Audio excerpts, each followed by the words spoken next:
Now to your voice, your vote, and early voting. We are now on the fourth day of the 9 days of early voting mandated by a constitutional amendment passed by Michiganders in 2022. We got an update from the Kent County Clerk today. In the first 3 days, nearly 1,100 people cast their ballots. Officials say the lower turnout was expected, as many believe President Biden and Donald Trump will be the nominees. Early voting runs through this Saturday, and it does vary depending on where you live. Polls will reopen on Election Day, Tuesday, February 27th, which is 1 week from today.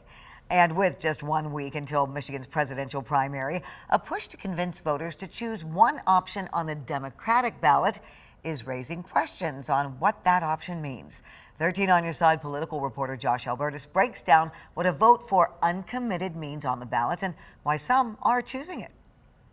As voters head to the polls for Michigan's presidential primary, there's one option on the ballot that you may not have noticed. Now, the uncommitted option is getting a lot more attention on the Democratic ballot, as some say it's their best choice. There is a whole swath of us, people who are looking at our president and his handling of the situation in Gaza and thinking this is not the way. Some voters, like those with the Listen to Michigan campaign, angered by the Biden administration's handling of the Israel-Hamas war. We're going to show up to the polls and vote uncommitted to send a message to President Biden that he is on track to hand the presidency to former President Donald Trump unless he takes a different approach. He's lost votes here in Michigan that he needs to try and win back by taking a different policy approach to the situation in Gaza. When voting uncommitted, it means one is voting to send delegates to the national party's nominating convention this summer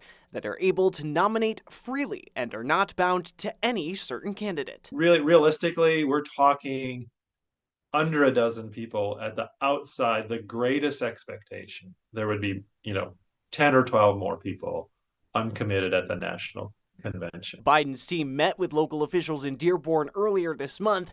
Now the administration is supporting its own plan in the region. At the United Nations on Tuesday, the U.S. vetoing a resolution backed by Arab nations calling for an immediate ceasefire in Gaza. According to reporting from the Associated Press, the U.S. instead circulating another resolution that would support a temporary ceasefire linked to the free flow of humanitarian aid and the release of hostages held by Hamas. Josh, what level of support does the group say would be enough to send a message to the president? Well, at this point, Julia, they don't have a specific number threshold, but given how closely Michigan has been decided in these last couple election cycles and how key it is this year as well, they say they're focused on getting as much as they can to send that message. Josh Alburtus, thank you.